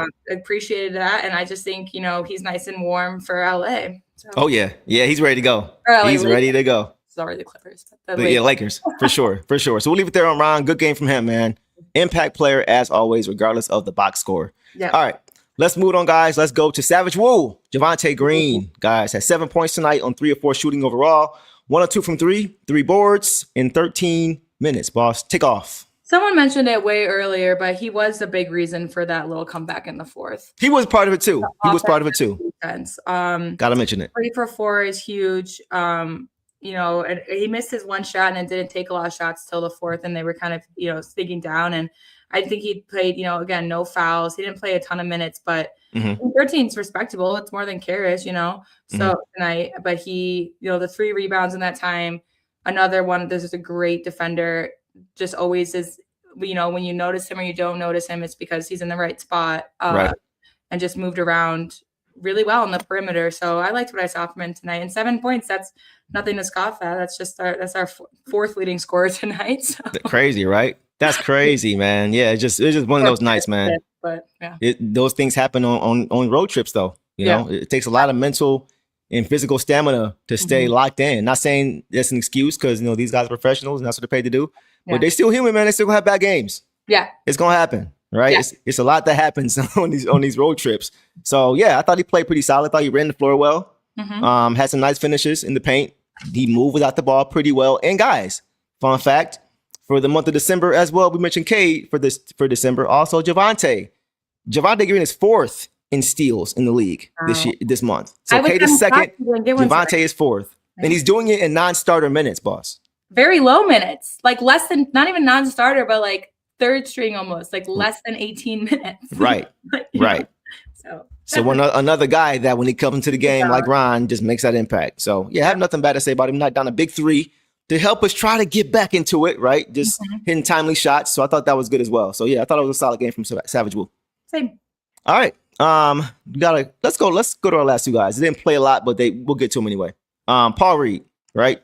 3 points tonight. 3 points tonight. We didn't get Stu yet either. Oh, my bad. I missed Stu. Let's do Stu first. My bad. You're right. Let's get to Dog Pound Sr. Can't forget him. All right. Stu guys tonight had 8 points on 14 overall. All 1 from 3. 3 boards, 1 turnover, 2 blocks in 24 minutes. What did you see from Dog Pound Sr., boss? That's when I kind of knew that the offense wasn't going to be there, because he was missing pretty badly right under the rim. He was. That's not like him. 4 of 11, and they were all right. He had a couple missed threes, but like they were all right there. That's when I was just like, there's just something. It's that night, that kind of night. That transition. So we had that block on Niederhausen in the first. And then the block on Kawhi, which was fouled up. Someone did come over to help, but it was a little too late. Brooke Lopez was just there, mostly because I don't think Brooke Lopez moves very fast. So he's just going to be around until he's getting crazy. Old. He's getting old there. But and then the Thunder dunk, as Johnny Kane and George Baja called it, was nice. It was just funny. He was making me laugh because he was complaining about some fouls, and I was like, we could see you pulling the jersey, like you're holding. Yeah, he's trying to get away with it. And he's just like, what? Yeah, it's funny. So not Stu's, but again, just speaks to what this game was. 2 blocks is great. The 4 rebounds, but we know, again, 4 of 11 is just not really him, and the 4 fouls, but otherwise, not his best game, but he did Stu things. I mean, he's been very good around the rim this year. Of course. Again, Very good around the rim this year. And this is not even to say that you're getting on him, because I know you're not. Yeah. It's just we got to remind ourselves after one game, chat, right? It's just one game, right? Yeah. And he's usually been money this year in that area when he catches. We've seen him in transition sometimes going and finishing by himself. So yeah, I thought he did some really good things. He had a nice drive to the hoop and finish from the top of the key, spin move, finish, right? Yeah. You mentioned the block on Kawhi, and I want to get to that because that just shows we know Stu's a big guy. We know he's strong, but you got to have strong hands, guys, to be able to block a Kawhi Leonard block. Because that man has also just big hands. That is impressive, man. Like that is why he's not called the Claw for no reason. Do you guys remember a few years back when Kawhi blocked Jamal Murray's dunk with a finger? I know you remember, boss. You were there. He blocked his shot with a finger. The tip of his finger blocked the shot. Whoa. Right? He's got strong, crazy big hands. So blocking a Kawhi Leonard dunk is not an easy thing to do. But that just shows you the strength of Isaiah Stewart. Yeah. Going toe to toe. That dude is a rock in the paint, man. So like I just want to point that out because we know that Kawhi's got some very strong hands, man. He palms that ball like an orange. So to be able to block a guy like that on that kind of play is tough. But one more thing. Yeah. Did you see the reaction that Stu had again? I mentioned last show, guys. Watch Stu's reaction when there's no backside help. When he makes a play. Did you see the reaction after the block when they got the putback layup? No backside help. My eyes went immediately to Stu when they got that putback layup because he gets annoyed with that. I forgot who it was that was supposed to come over. I don't remember. I don't think it was Tobias. It might have been Devontae. I forgot. I gotta go back and check. I don't think it was Duran. It wasn't JD. That usually rarely happens when they're both playing together. Because that was pretty early on, and I don't think really any of our starters. Maybe Duncan was in, but yeah, okay. But he was mad, and he always routinely gets mad. Like, come on, man, I'm going up and swatting this away. Can somebody rotate and help me? Like he hates that. He absolutely hates that. And like you just said, I mean, it looks easy because it's Stu and he does it consistently. It's not easy. Like you just said about it's even harder on a guy like Kawhi. Like that exerted a lot of energy. So and for that effort to go unrewarded almost. But I will say, maybe James Harden should say thank you to him because if he had made that dunk, Kawhi would have beaten Harden's record. So yeah, and the thing is, like when you're able to finish defensive possessions by helping on that's a momentum swing. Now you can hush the crowd because they're not clapping over a putback. Now you can get out and run instead of taking the ball out of the hoop. Like it's so many domino things that happen from not being able to help when he comes over to help you. Exactly. So I think that's why he gets so upset. Like a play that could get forgotten is one of these plays because they scored on that possession. Oh, blocked by Stu. Oh, put back over down. You know what I'm saying? Like it's just a momentum killer for you when you're trying to get stops and string stops together. So that's why I think he gets so annoyed. So we got to figure out a way to get him some help. Not calling any individual player out. I've seen multiple guys not come over and help, and he get mad at. So we just got to collectively make sure that we're helping him because we know that more times than not he's going to help you. Right. So that's how we're looking for with that. Go ahead. That's one of your arguments too for a two big lineup is that especially Duran who had no foul trouble tonight. Right. That we can keep those two bigs down there to help each other out. Facts. 100%, boss. Yeah, you got it. All right, let's go to our last two guys. Let's go to B-Ball Paul first, and then we'll hit Tink. Let's go to B-Ball Paul. Wow. Tonight, guys, he had 3 points, 1 of 3 overall, all 1 from 3, 1 of 1 from the free throw line, 2 boards, 1 steal in 6 minutes, boss. What'd you see from B-Ball Paul tonight? Impressive for 6 minutes. I saw him under the rim. He doesn't go away from the rim. I didn't like the tech, and he must have just been talking after they told him to stop. I didn't even see it. Because it was all talk, but DJJ should have gotten it too. That was terrible. But I think terrible. I think he must have continued or said something wrong. And I understand why Derrick Jones Jr. might have been a little annoyed because he just got back from injury and he got pushed, a bit. So I understand that because I think one of our guys might react the same. But then it's just kind of like, don't post up. They had another guy, this like young guy, I didn't see who it was, but like then he came over to like stared Reed down and I'm just like I'm like Derrick Jones, bro. You like you built like a stick, bro. Like, come on, man. You're not gonna do nothing with Paul Reed, especially this year's Paul Reed, who's put on a lot of muscle. Like, come on, bro. And so that was pretty funny. It can't be a Piston. I mean, JB got tech too, but wouldn't be a Pistons game without some sort of altercation. Of course. Ball. But of course. I liked his nice and one move. That was It nice. weird footwork. It That was required. nice. It was pretty, and he didn't make that 1-3. Yeah. It was a bummer because he wanted to. He usually more times than not knocks him down when he's That's what I'm open. saying. I was surprised by the airmail tonight. I ain't gonna lie. Right? Yeah, the airmail was bad. I Yeah. was just like, I know he doesn't want to hear from the crowd either, but he had again a steal, 2 rebounds in 6 minutes. Like, Yeah. just always out there, just like kind of Ron. Like all of the guys on the bench, they come out and they want to play their best. Yep. And I'm actually really glad that he got close to 6 minutes tonight because, again, like someone said, they want to see Stu start next week. Like, I want to see him get more minutes to stay warm. They say he's always ready to come in and everything. But if you get warm in a game like this, which I was also even thinking, like, if we didn't pull as close as we did in the fourth, like if I was JB, I'd send in a bunch of the guys that haven't been playing in this road trip so that they can get a little bit warmed up for the next game because I think we're just going to want to come out hard. But so that's what I think he can take away from this too, and that he did just go out there and do his job. So I like this. It was good to see him. I love seeing B-ball. And when he got that foul on Kawhi, I believe, and JB just said, "Don't worry about it." Yeah, I like that. Like, don't worry about it, B-ball. You did the right thing. Yep. Because he did. And I think he just got a little bit too much arm. Or again, these vets kind of get, the benefit of the doubt sometimes. So because it wasn't a hard foul, it wasn't a silly foul. It was just going for the ball, and then he ended up with some arm. Yep. That's it. So I appreciated that from him and from Coach. Yeah, man. I think Paul Reed is why Stu needs to start too.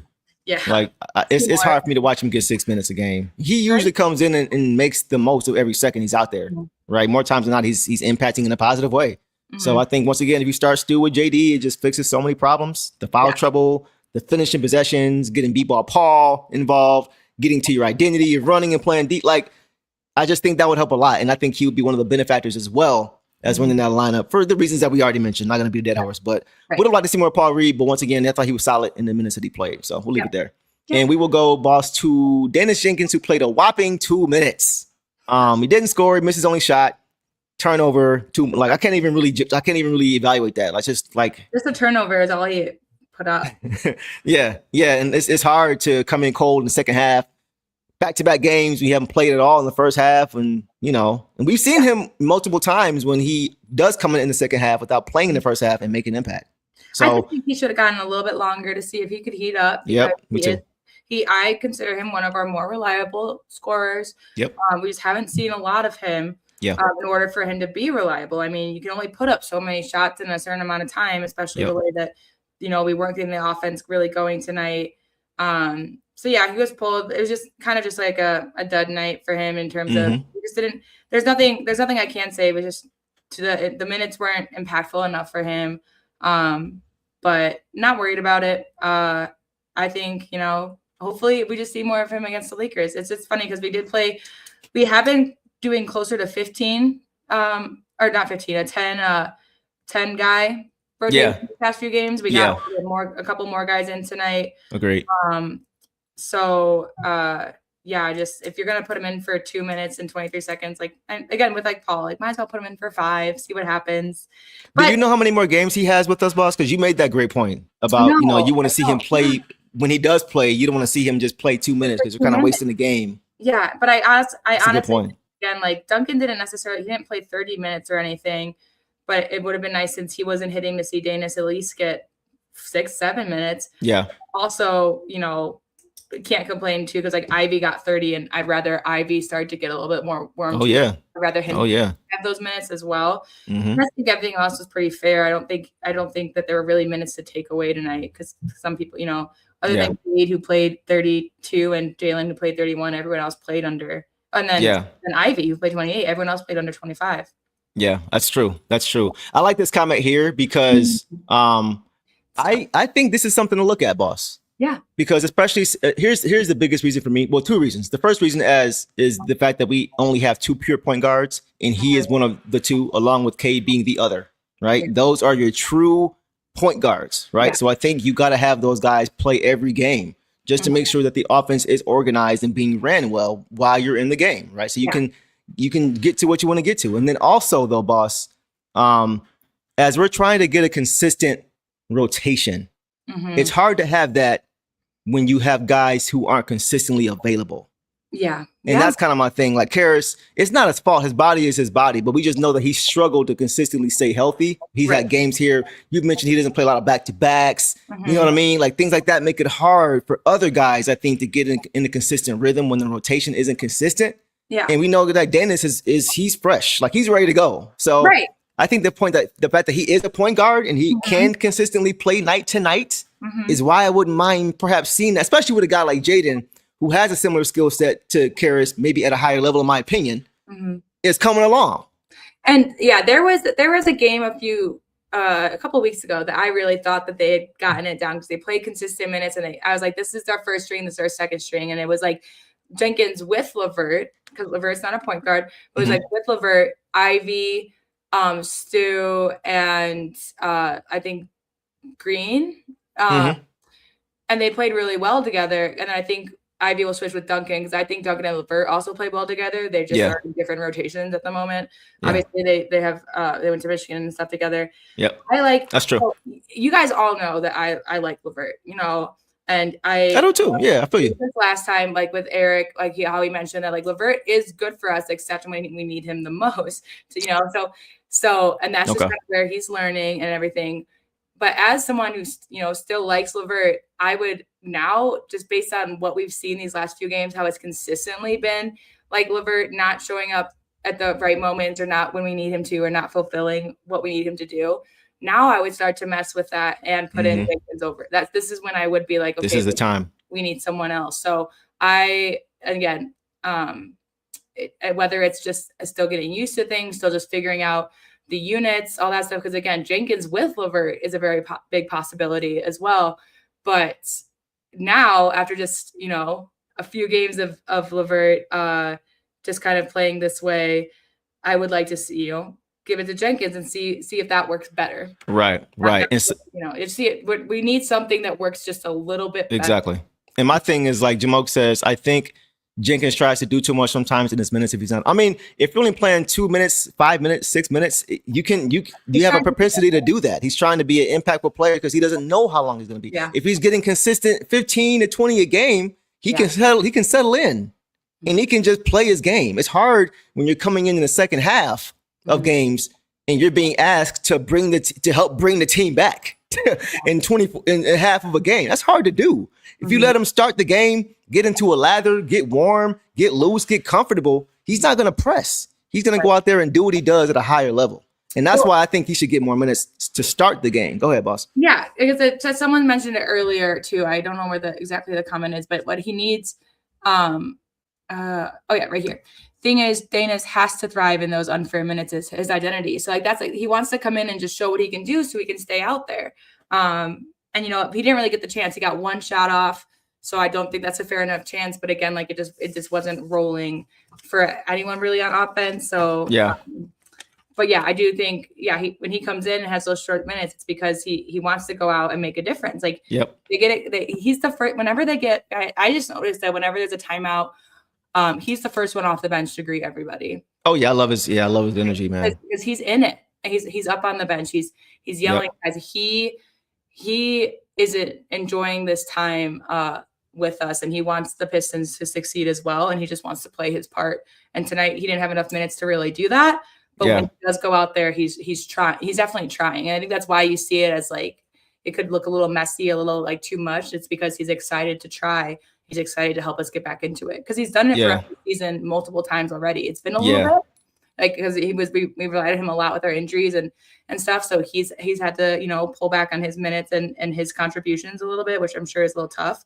But he's ready. He's definitely ready. And I think like I've seen just his vibes. I've seen times where because you've seen guys a lot of time when there's a pass to open guy and the guy knocks down the shot, you see him point at each other. Like I see him do that on misses. When he makes good passes to guys and they miss a shot, he's like just keep shooting, bro. Keep shooting. It's all good. We're good. That was a good possession. Like even on he's just a positive guy who encourages guys, keeps guys' confidence up. I love what he brings. So I want to see him more. I just want to see more of that. Yeah, it's great to know your role, bro. So it's hard to know your role when you're not getting it consistently. So that's my only thing. Hope he gets more minutes. DMG says it feels like the bench, other than Stu, was just a hodgepodge of guys figuring stuff out. Yeah, we're deep. I wouldn't even say it's a hodgepodge because I think it's like we have a lot of great. I know what you're saying. We have a lot of great guys for a while for the first season. And so now it is just like figuring it out. And I talked about it because I've talked to you about it. I keep predicting, like, I think this is when it's going to be together. And so my latest prediction is that, you know, this road trip for the West Coast is a test because it's our first West string and our first large road trip of the season. So it's I think that and then going into the new year will be the real test of like who really is going, like how the lineups are going to look a little more. Exactly. They're working towards it. Like, like the past few games, I feel like we have to see more like 10 guys instead of 12. Yeah.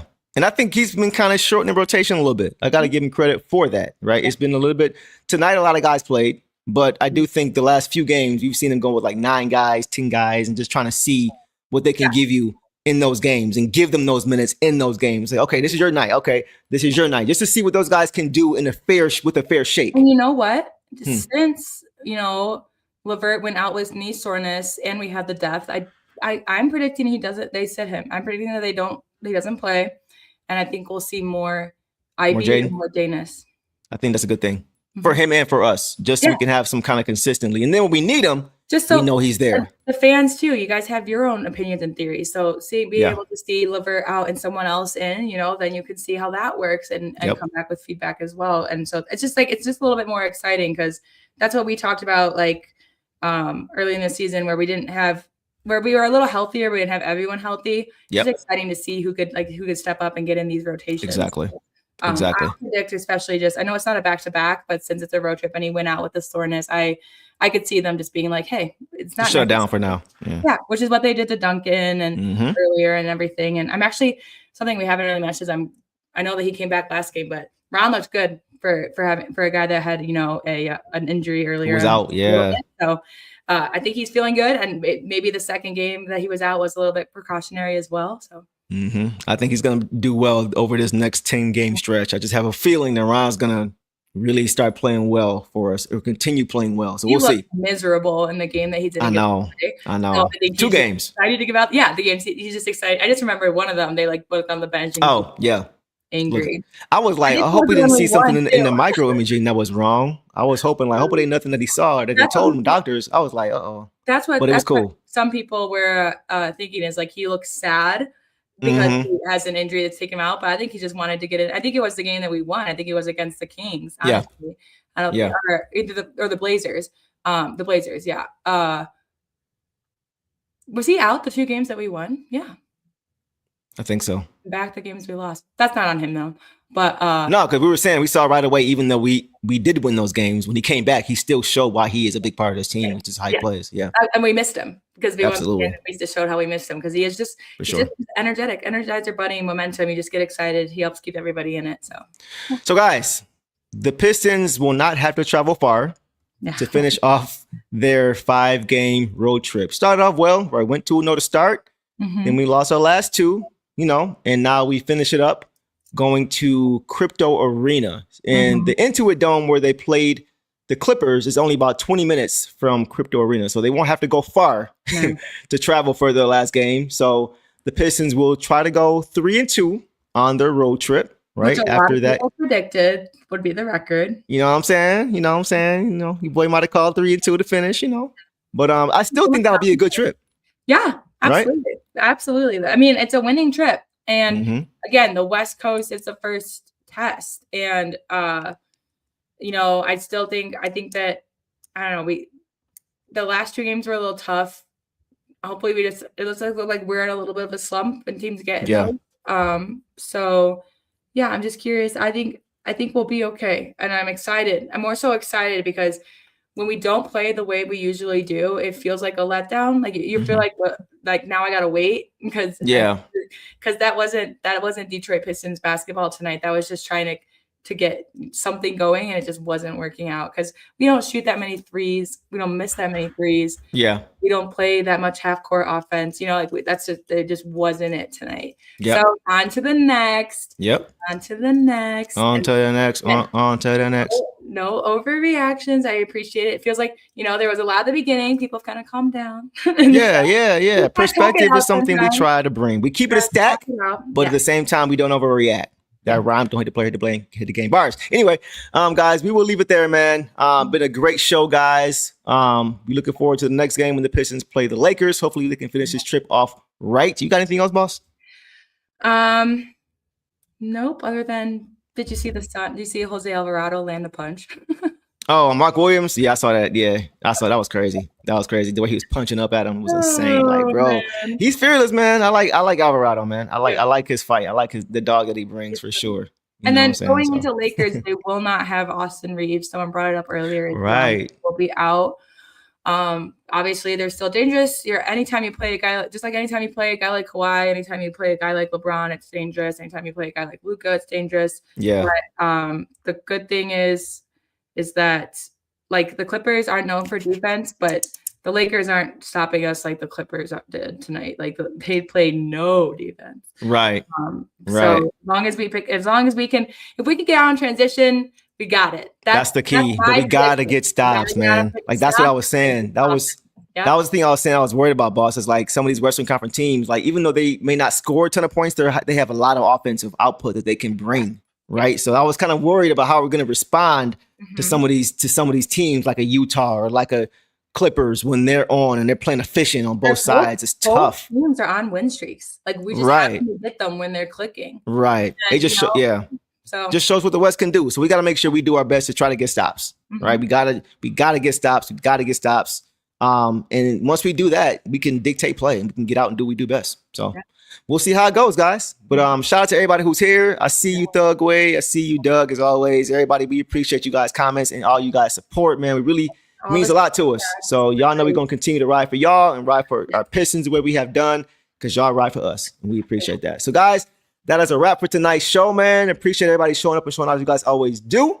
And y'all know the drill, man. Detroit versus everybody. See y'all Tuesday. Peace. All the dirty work, all dog. I'ma dive on the floor, go try to block every shot. And I'ma be physical with you the whole game. You know Stu gonna be physical with you. When you think of the Pistons, you think it's just hard work and just gritty basketball. That's just the identity you gotta have when you put on that jersey. I'm not your average breed of canine. Not a good dog, I'm bad boy for life. I set the tone, don't care about no tick. Let it be known, I get my respect. Come in the lane and see I don't bluff. If you retaliate, that's on ya. Talking hundreds, I hear your shade. Talking that chop, you must want this way. Tryna tell ya, if the dog palm, mess around, find out,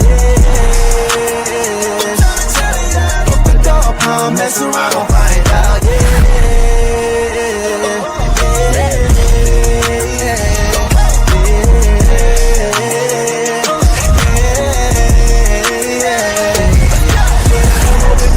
For some barbecue sauce, boy, you better cough a hill, cause I'm like that. When you're ready for some barbecue sauce, boy, you better cough a hill, cause I'm like that.